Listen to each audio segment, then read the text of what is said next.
And welcome to a truly towering edition of Ben's Junk. Get it? So anyway, this is, in case you can't tell just by looking at this, one of my kind of unintentional rabbit hole sort of deals, down the rabbit hole.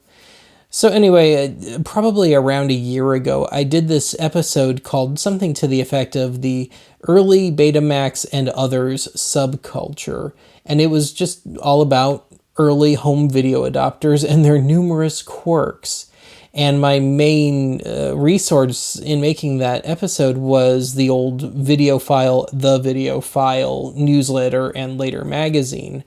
And one company that routinely advertised in there, especially once they became a proper magazine, was Vidicraft. And this was Vidicraft in its early days, when it was still kind of like, kind of built in somebody's garage sort of stuff, as opposed to the stuff that most of us that know them at all know them for, more their 90s output and stuff that I have some of and use occasionally. But there was one item that looked especially interesting to me, and that was the one at the top of the stack, the commercial alert, supposedly to warn you when a commercial break was coming and to help assist you in making an off-air recording where you could cut out commercials on the fly if you were into that sort of thing. But it just seemed like such an odd concept to me that I just had to see if I could find one. And sure enough, there were none to be found anywhere at any price. But after the episode came out, a viewer named Thomas gave me a shout, and he said, I've got one of these things. I don't know if it works, though. I don't have the power supply for it, but I'll happily pass it along to you. And yeah, sure. So I got it, and I figured out what proper spec power adapter it needed, and I found a modern-day generic one to use with it. And sure enough, it worked. But there was one other item that kind of caught my attention in those ads, and that would be for the stereo synthesizer, so to kind of create your own stereo sound. And I went looking for that, and the only way I could get that was to buy it as part of a lot, the bottom 4 items of this stack. So yeah, I wound up with this big tower, not necessarily on purpose. So anyway, I am actually shooting this intro last. I've already done all the demos and stuff for this, and really all that's left for me to do is hand things off to my past self. So take it away, past Benny boy. Several years ago now, probably 6-7 years ago, I did a Ben's Junk on a much later, much more sophisticated Vidicraft video enhancer, and I still use that thing occasionally. Say I've got a really, really soft VHS tape. I'll bust that thing out and put a little real proper analog sharpness goodness on it, but it's really rare. But every now and then I have a tape that kind of needs that little kick. But anyway, this is a much simpler version. For one, this being from roughly 1982, there is no S-video support, so it kind of goes out the window for me on that level. But really, this is more valuable as a signal splitter than anything else. You can go 3 audio and video in and out with this. This does not, as the name would imply, does not alter audio at all. It just simply passes audio. So let's just kind of go through the basics of what this thing does. So I mentioned it's a signal splitter. So I've got my Calibar hooked up, my little test pattern generator. But we got a true archive classic on channel 1, as it were. And I think I'm going to have to make this my next Archive Land public domain theater show. It's a good summer movie. But for visibility purposes, let's stick with the test pattern for now. And actually, let me turn off my studio light. So it took me a minute to figure this out because they kind of dumbed down the terminology here. So right now it is in bypass mode. There are 3 little lights, which I know is kind of hard to see from this camera angle, but center light is bypass. Top is mono, which seems to equal luminance, and then the bottom it says color, and it seems to equal chrominance. So let's just see what happens here. This first knob is detail. We'll just go ahead and crank that all the way up. We're still in bypass mode, but this is what it does on the Luma level. Kind of throws things out of whack.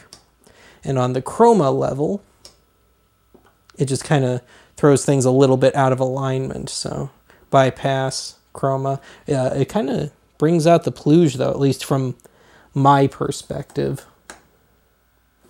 Brings it out here too, actually. So we'll come out of that.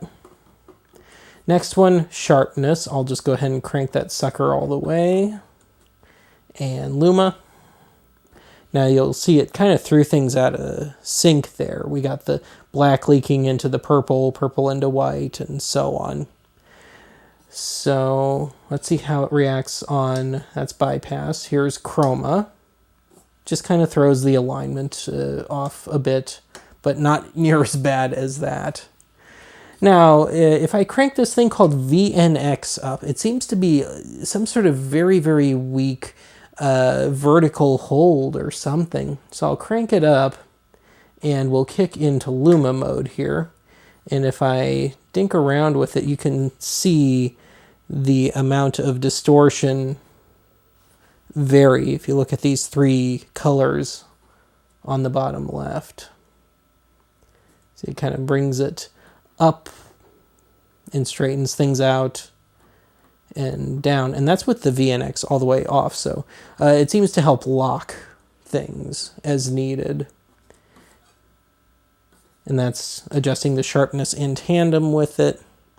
So I guess you can go kind of psychedelic with it, but yeah, maybe at the time, I suppose, with a stop copy encoded tape, maybe it might have helped a bit. Or, I don't know, you had a wonky VCR, wonky TV. So we'll just turn all that down, kick it back into bypass. And that's kind of all there is to say about the Detailer 2. So let's move on and we'll talk about the next item. It became a bit of a parlor game in the late 80s, early 90s amongst video geeks to try and figure out how to get around copy protection. But of course, by that point, the common one was Macrovision, and you could usually beat that with just like a low-level time-based corrector or something like that. Well, of course, all of today's gear predates that sort of thing. Macrovision debuted in 1985. Prior to Macrovision, the most common copy protection on videotapes was called stop copy, and I've discussed it on Archive at least a couple of times before. But basically, they would intentionally somewhat undershoot the video levels on your tape, VHS or beta, and it would cause older and or cheaper TVs to lose the vertical hold. So, you know, on a lot of TVs, you can adjust that fairly easily. But nonetheless, Vidicraft put out this little thing called the Guard Stabilizer, and it just gives you a little extra help on the vertical hold front. Now, this is off at the moment. The switch, if I turn it to the left, it's channel 3, or to the right, channel 4. But I'm running composite video all around as opposed to RF. It says RF converter, so that's also what it does. But yeah, it doesn't mean a thing if I'm just running composite. So channel 3, channel 4, it does not matter. So let me turn the light off again here. So yeah, it's just a means of playing with the horizontal. And I can, of course, make it go completely crazy if I want it to. But this will pass audio, but you can't really do much with it. There is an audio control on the back of the unit, but if you crank it all the way, it gives you a little boost in audio, but if you've already got healthy audio levels on a tape or just whatever signal you're putting in, it just makes it distort a little. So I suppose if you need it, it might be useful, but I'd say 90% of the time it wouldn't be. And I'll just put this back so it's not so nausea-inducing. Although this scene is rather nausea-inducing. Maybe it's better if I just leave it wonky. But anyway, yeah, that's kind of all there is to this. It's just a little extra help on the vertical hold front. let's head over to the next item. Okay, I won't be able to do much with this one because it is just not working properly. But this is a very, very low-level proc amp, processor amp, processing amp.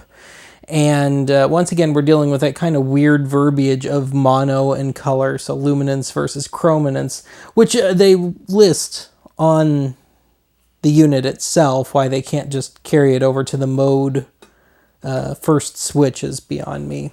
But anyway, I know it's very hard to see, but there's a lovely little meter here that says luminance level, and it's right in the happy green zone right now, so not overdriven or anything. I went back to the Calabar, and actually, once again, I'll turn off the light.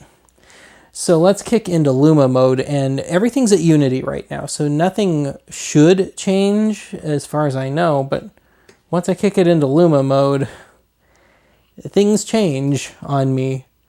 So if I drop, you can see where the controls are messed up.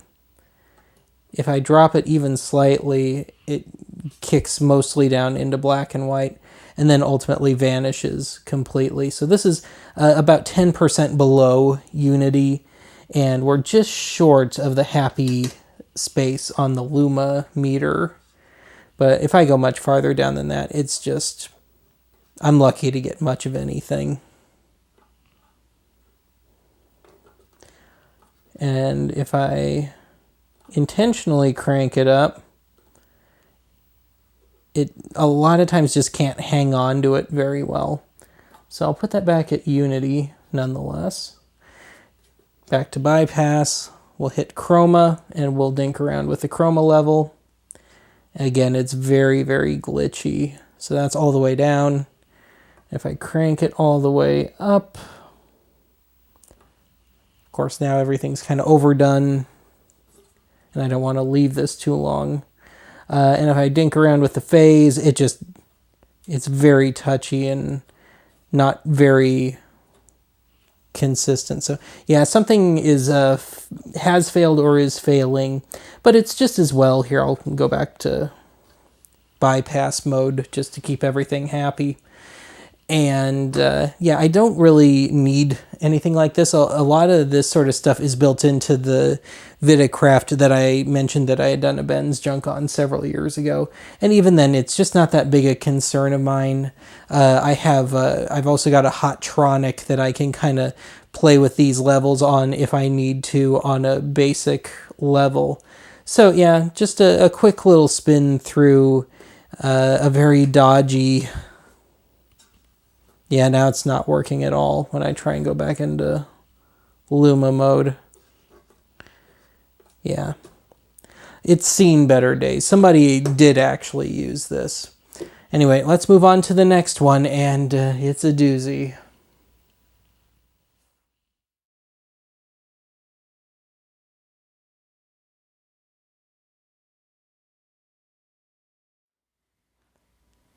All right, I'm going to have to do this in two parts because this only applies to audio. So if I want any kind of direct feed going into it, I'm going to have to take a cut and get my field recorder going and run it into the camcorder. But before I do that, let me just discuss what this is and what's going on here. This is a stereo synthesizer. And one would think, synthesizer, okay, the musical instrument, like keyboard and stuff. No, this is to synthesize stereo sound, usually out of mono sound. So the main intent with this thing seems to be mono reprocessed for stereo. Create your own stereo sound out of a mono input, or just dink around with stuff, I guess. You can plug stereo stuff into this and widen it or whatever, but I think the main purpose is to kind of create your own stuff here. Now, funnily enough, this has two audio inputs, but you cannot mix them together, so that's one bit of synthesis that is not happening. And yeah, one or the other, so that's the aux in button here, the second one. So audio input 1 if it's out, audio input 2 if it's pushed in.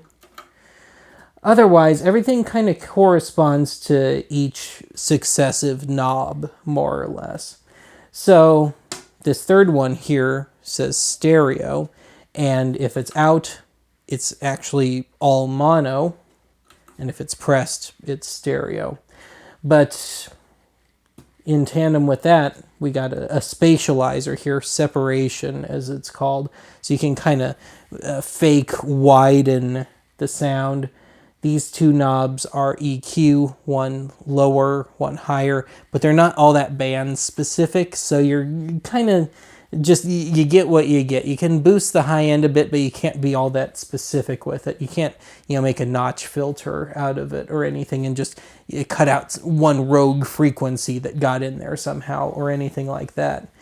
Of course, if you wanted to do that sort of thing, you could just, even with a cheap Radio Shack EQ unit, do that sort of thing. So I'm a bit at a loss as to what the point of this was. Anyway, next button, synthesizer, largely to be used with the spatializer button. Filter to be used with the corner knob. And it's a low-pass filter, so the higher you crank it, the more high-end gets cut out. It's letting the low pass through, low sounds. Then threshold, which is works mostly more in tandem with this whole DNR thing, which seems to be somebody's weird way of saying noise reduction. And it's just a weaker low-pass filter. That's all it seems to be. It's not like a Dolby, nothing's getting boosted to get cut back down or some sort of weird voodoo or DBX or anything like that. So that's kind of as best as I can describe it. Let me take a cut here. I'll hook up the field recorder and I will do my best in text form to describe what is going on here. I saw a giant! What? Well, I did!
Anybody you ever saw.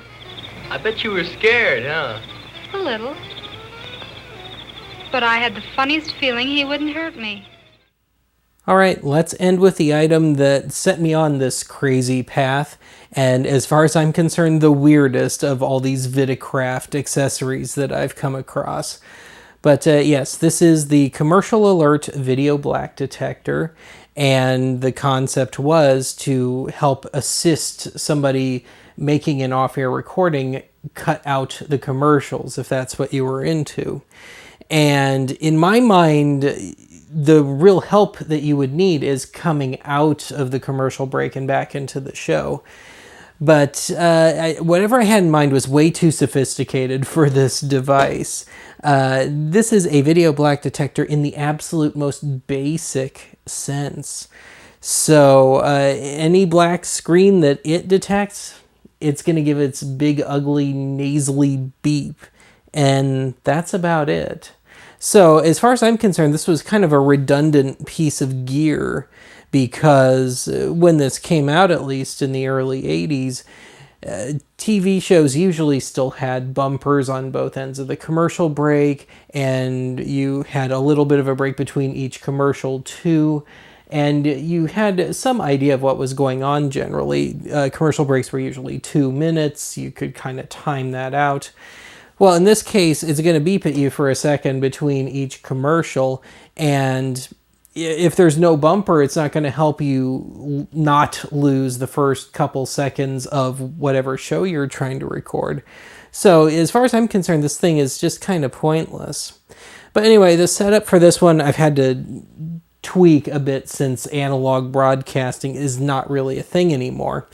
So there is only one jack on the back of this unit, and it is just a composite video jack. That's it. And then, of course, the slot for the AC adapter. But what I've done here is my SVHS deck is pulling double duty. So I'm using the composite output of the VCR to supply signal to the commercial alert, and then the S-video out and audio are going to my PVM here. But at the time, yeah, you might have had to use some sort of splitter or adapter, and I'm sure Vidicraft made those two, and you could, I suppose, use some of the things that had splitters built into them that I've shown just in this video here. But anyway, I've got a commercial tape lined up in the VCR because any black screen is going to make this sucker go off. So, you know, that leader on just about every commercially released tape ever is going to set this thing off. So anyway, I'll turn off the light here. I'll press play on the VCR, and there we go. And it's pretty dang annoying. But it'll cut off, well, I was a little late there, but it'll come on for like a second between this and the company logo. Just like that. And it'll come on for a moment while the VCR shifts gears, so to speak. So anyway, I will try and simulate a broadcast of this period to some degree. I've got an off-air recording from admittedly 1988, but it's got the commercials and all. And I will show that it's not all that helpful in helping you cut out those awful, awful commercials. So yeah, give me a moment and we'll do that. Okay, I have got an episode of Geraldo here, which has been seen, if you're a die-hard archive viewer, at least little bits of it, on a fake live stream I did where I was going through some mystery tapes. But let's try and get ourselves up to a commercial break. I may have to jump around in my position on the tape here. But yeah, we'll go through a commercial break and we'll just show how this thing reacts during a then normal or normal-ish broadcast.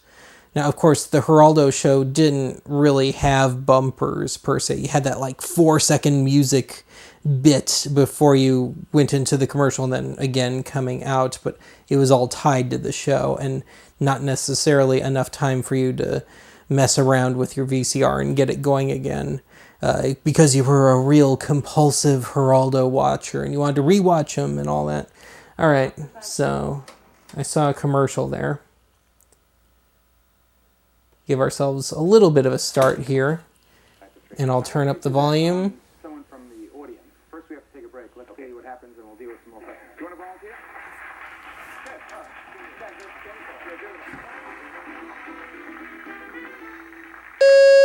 Are your contacts getting so uncomfortable? That's all the warning you're getting. Don't. Give them a bath and Optizine weekly. News 8, Swagger, Fallout. A-Hall speaks in court. Sacco trial takes a step backward in part one of the teen years. Fear, fun, and the future. These stories in all today's news next. For GMC Trucks. Peeler is the dealer. GMC, the truck you can live with. And smart truck buyers know a good truck value when they see it. Peeler stocks Monroe County's largest selection of GMC trucks. Rugged, dependable, and above all, affordable. For your next truck or van, Peeler is the dealer. Peeler is the dealer. Opposite Kodak Park. Another beautiful Monday. Group starting as low as $9.99 a week. Play the Everyone's a Winner game at Rent-A-Center, where you can rent to own and play to win. Speedies. 1, 2, 3. It's simple. 1, bring any 3 garments to Speedies for dry cleaning. 2, Speedies will professionally dry clean them. 3, you only pay for... It's getting confused by this ad. Clean for free. That's right, free. 1, 2, 3. It's that easy. Now let's review. Well, that's not much of a warning to help you get back into the show. But anyway, yeah, I think I've made my point with that. And that is going to be it for this installment of Ben's Junk. I'll talk to you again soon. That causes her tiny, fine lines. Now, if she was to have about 4 of these, the result would be, to her, amazing. I don't think the camera can get tight enough to see the cuticle coming off. Let's try. Yeah. Okay. So we're just going to take it off as quick as possible.